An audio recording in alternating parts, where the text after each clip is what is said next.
Assalamualaikum warahmatullahi wabarakatuh. Selamat pagi adik-adik. Bagaimana kabarnya hari ini? Alhamdulillah. Terlebih dahulu perkenalkan, nama kakak Aura Syahriani, bisa dipanggil Kak Aura. Pada kesempatan kali ini kita akan melakukan layanan bimbingan klasikal.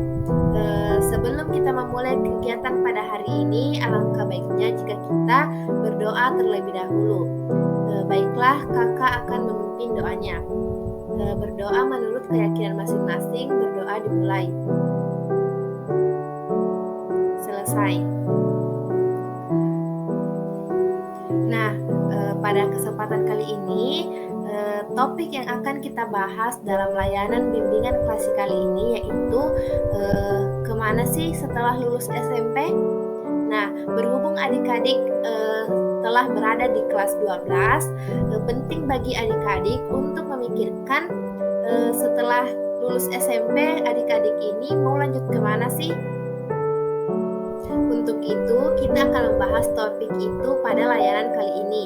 Sebelum kita melangkah ke tahap inti, alangkah baiknya jika adik-adik tahu bagaimana sih langkah-langkah dalam kegiatan kali ini. Nah, di sini kakak akan menjelaskan nantinya topik terkait layanan ini. Kemudian tugas adik-adik adalah bisa bertanya ataupun mengajukan pertanyaan ataupun memberikan respon apa yang kakak sampaikan. Kemudian di sini kita akan melakukan waktu layanan yaitu kurang lebih 1 kali 45 menit. Bagaimana adik-adik, apakah semuanya setuju? Baiklah, jika semuanya setuju, kita akan melakukan layanan ini dengan alokasi waktu 45 menit. Nah, adapun tujuan dari kegiatan layanan ini yaitu agar adik-adik ini mampu memilih pilihan karir setelah lulus SMP. Kemudian adik-adik bisa menentukan pilihannya setelah lulus SMP ini mau lanjut kemana.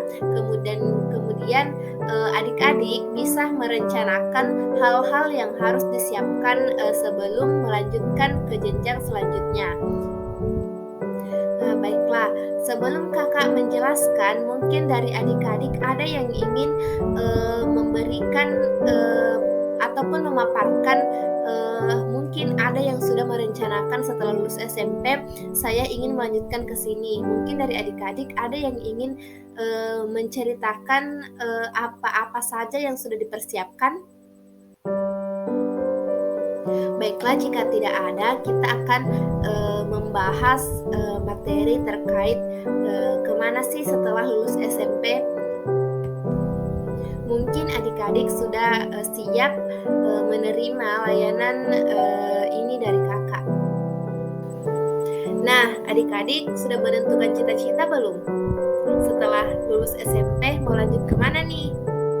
Nah, pertanyaan-pertanyaan seperti ini harus adik-adik siapkan jawabannya mulai sejak dini, karena sebentar lagi adik-adik akan segera melalui tingkatan SMP ini. Semakin dipersiapkan dengan baik, maka hasilnya akan semakin optimal atau adik-adik tidak akan salah pilih. Jalur pendidikan terdiri atas pendidikan formal, pendidikan non-formal, dan pendidikan informal yang dapat saling melengkapi dan saling memperkaya. Di sini, pendidikan formal terbagi atas pendidikan dasar, pendidikan menengah, dan pendidikan tinggi, di mana pendidikan dasar itu merupakan sekolah dasar, SMP, ataupun bentuk lainnya yang sederajat. Kemudian pendidikan menengah seperti SMA atau MA, SMK atau MK, dan sekolah ataupun bentuk lainnya yang sederajat. Dan yang terakhir ini pendidikan tinggi seperti akademik, politeknik, sekolah tinggi, institut, ataupun universitas.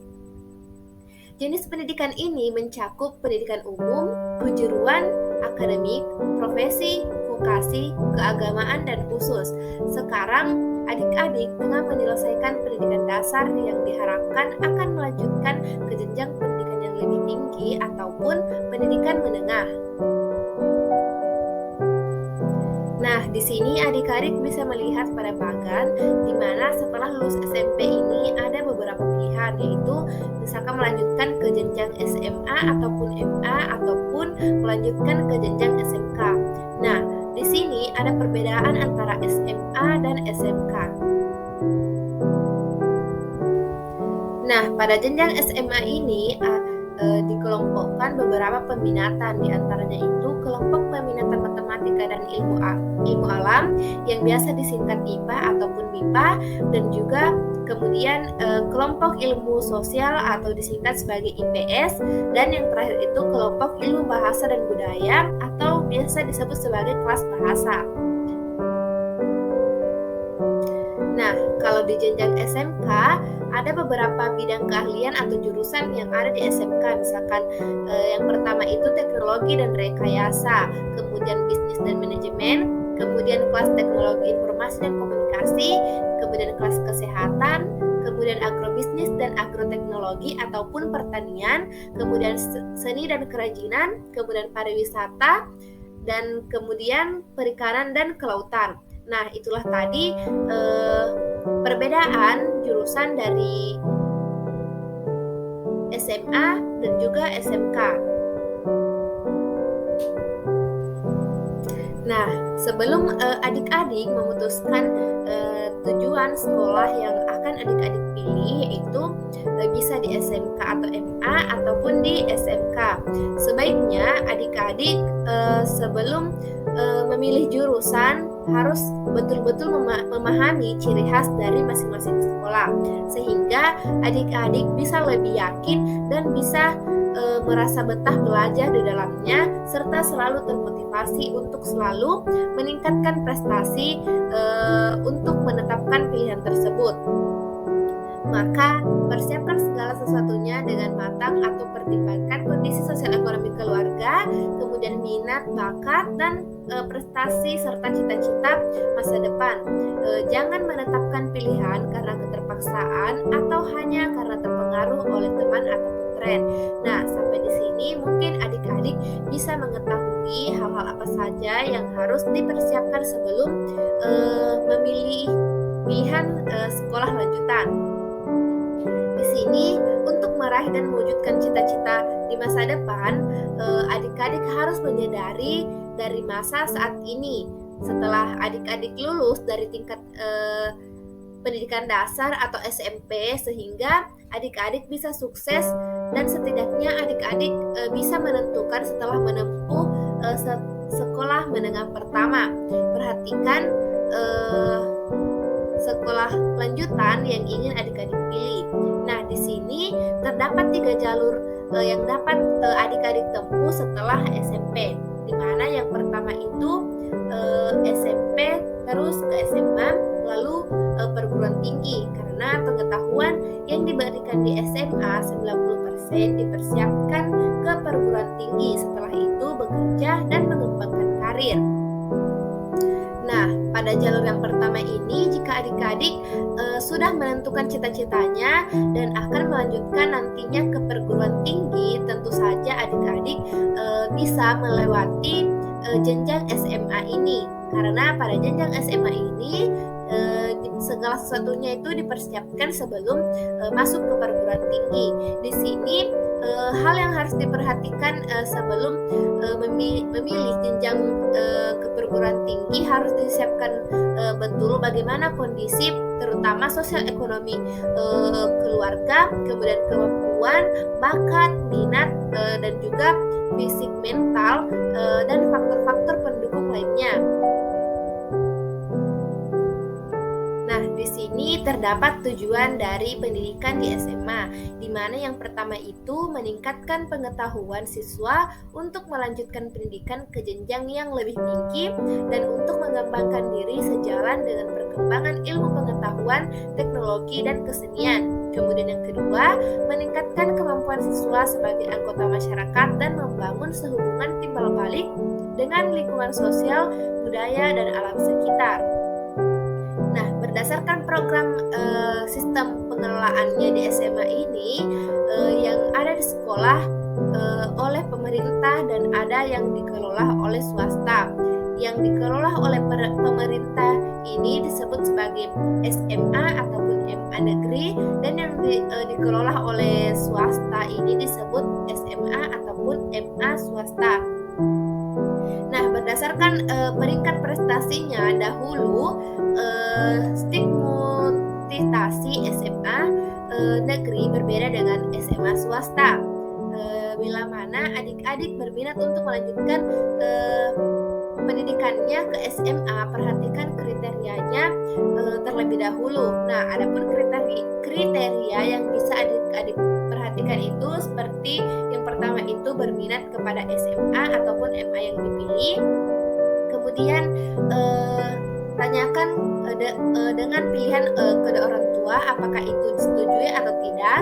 Kemudian perhatikan syarat-syarat yang harus dipenuhi sebelum masuk akademik, misalkan nilai ujian nasional ataupun nilai lulus masuk tes bila mana mengharuskan adik-adik mengikuti tes. Kemudian perhatikan juga dengan kondisi sosial ekonomi keluarga ataupun orang tua, dan juga lanjutkan ke perguruan tinggi jika mana adik-adik menginginkan melanjutkan ke SMA ini diharuskan melanjutkan ke perguruan tinggi. Kemudian memahami betul SMA atau MA ini yang akan dipilih seperti lokasinya, lingkungannya, bagaimana transportasinya, dan juga bagaimana prestasinya ataupun yang lainnya. Kemudian mengikuti sistem penerimaan siswa baru yang akan diberlakukan di masing-masing sekolah, dan mempersiapkan diri dengan belajar dan berdoa sebanyak-banyaknya serta menjaga kondisi fisik ataupun tubuh agar senantiasa tetap bersemangat dalam melanjutkan pendidikan. Nah, kemudian jalur yang kedua yaitu dari SMP ke SMK sesuai pilihan, di mana jalur ini merupakan jalur sekolah menengah kejuruan ataupun SMK. Pada pendidikan SMK ini dipersiapkan untuk bekerja. Karena itu kalau adik-adik memutuskan memilih SMK, maka pikirkan terlebih dahulu, harus memutuskan untuk belajar bekerja, siap mencintai dan menekuni bidang kejuruan, berlatih kreatif dan selalu berusaha menciptakan suatu hasil yang baru atau produktif serta bersikap profesional. Di mana di SMK ini nantinya kamu juga akan sebaiknya mencermati potensi-potensi apa yang bisa dikembangkan pada suatu lingkungan tertentu, lalu pelajari dan kemudian berusaha menciptakan pekerjaan atau usaha baru yang sesuai dengan kebutuhan tempat di mana kamu berdomisili. Misalkan sekolah di SMK ini diutamakan memiliki fisik dan mental yang sehat dan kuat, selalu berusaha mengembangkan diri serta siap berkompetisi. Di sini terdapat beberapa tujuan dalam pendidikan di SMK, di mana yang pertama yaitu menyiapkan siswa untuk memasuki lapangan kerja serta mengembangkan sikap profesional. Kemudian yang kedua, menyiapkan siswa agar mampu memilih karir, mampu berkompetisi, dan mampu mengembangkan diri. Kemudian yang ketiga, menyiapkan tenaga kerja tingkat menengah untuk mengisi kebutuhan dunia usaha dan industri pada masa kini maupun masa yang akan datang. Dan yang terakhir itu menyiapkan tamatan yang bermutu agar menjadi warga negara yang produktif, adaptif, dan kreatif.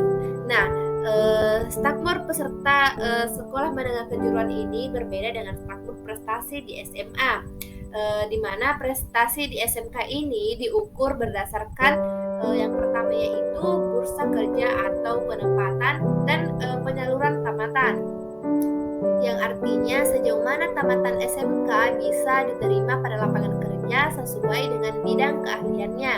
Kemudian mitra kerja sekolah dan industri, artinya sejauh mana dan dengan industri-industri mana saja sekolah menjalin kerjasama. Kemudian prakerin atau praktek kerja industri, yang artinya sejauh mana SMK mengadakan prakerin, apakah berskala regional, nasional, atau sudah sampai ke tingkat internasional. Nah, kalau adik-adik berminat masuk ke SMK, ada beberapa kriteria yang harus diperhatikan, di mana yang pertama yaitu adik-adik ini benar-benar berminat. Kemudian yang kedua ini sudah disetujui oleh kedua orang tua, termasuk sudah cukup dengan sosial ekonomi. Kemudian yang ketiga, memenuhi persyaratan akademik, misalkan nilai ujian nasional, lulus tes masuk, yang mana biasanya itu meliputi tes akademik, kesehatan, dan wawancara. Kemudian yang terakhir itu untuk SMK tentunya diperlukan persyaratan postur tubuh dan penampilan. Selain itu, ada juga yang menggunakan seleksi pembobotan atau nilai mata pelajaran tertentu. Nah, kemudian jalur yang terakhir yang dapat adik-adik tempuh setelah lulus SMP ini yaitu bisa dimulai dengan kursus, di mana di sini keberhasilan seseorang itu tidak harus selalu melalui jalur pendidikan formal. Banyak yang berhasil dalam karirnya hanya bersekolah sampai SMP, kemudian melakukan kursus yang mana dia bisa bekerja dengan cepat. Dalam bekerja itulah ia belajar sambil mengembangkan karirnya. Jadi orang-orang yang belum beruntung untuk melanjutkan sekolah ke jenjang yang lebih tinggi tidak usah berkecil hati. Kalian bisa mengikuti kursus keterampilan yang sesuai dengan kemampuan dan peluang kerja yang ada. Selesai mengikuti kursus, adik-adik bisa langsung bekerja atau berwira swasta, ataupun setelah lulus SMP ini bisa langsung bekerja apa saja yang adik-adik bisa kerjakan. Kemudian setelah mengumpulkan biaya, adik-adik bisa mengembangkan karirnya ataupun memulai sebuah usaha ataupun pekerjaan lainnya. Nah, baiklah semuanya, sampai di sini. Mungkin adik-adik ada yang ingin bertanya terkait tentang setelah lulus SMP ini adik-adik mau kemana? Baiklah, jika tidak ada, kakak harap ada yang mau memberikan atau memaparkan kesimpulan ataupun hasil yang diperoleh sesuai dengan materi yang telah kakak bawakan tadi. Nah, betul. Jadi dalam memilih sekolah lanjutan ada beberapa hal yang harus adik-adik pilih. Misalkan jika adik-adik ingin melanjutkan ke jenjang SMA, adik-adik bisa memperhatikan tahap-tahapannya. Kemudian adik-adik juga harus mempertimbangkan hal-hal yang harus adik-adik pertimbangkan jika adik-adik ingin melanjutkan ke SMA. Begitupun dengan jika adik-adik ingin melanjutkan ke SMK ataupun hanya ingin melanjutkan dengan kursus dan langsung bekerja. Nah, dikarenakan waktu telah hampir selesai, kakak harap adik-adik semua bisa merasakan manfaatnya mengikuti layanan klasikal ini, dan kakak harap adik-adik bisa menerapkan cara-cara ataupun langkah selanjutnya seperti yang telah kakak jelaskan mengenai setelah lulus SMP ini adik-adik semua mau kemana. Baiklah, sebelum kita tutup kegiatan kita ini, mungkin ada adik-adik yang ingin menyampaikan kesan dan pesannya terkait dengan kegiatan layanan pada hari ini. Baiklah, marilah kita tutup kegiatan pada hari ini dengan mengucap syukur dan berdoa menurut keyakinan masing-masing. Berdoa dimulai. Selesai. Baiklah adik-adik semuanya, sekian dari kakak. Semoga kita bisa bertemu dengan kegiatan selanjutnya di minggu selanjutnya. Kakak akhiri dengan ucapan wassalamualaikum warahmatullahi wabarakatuh.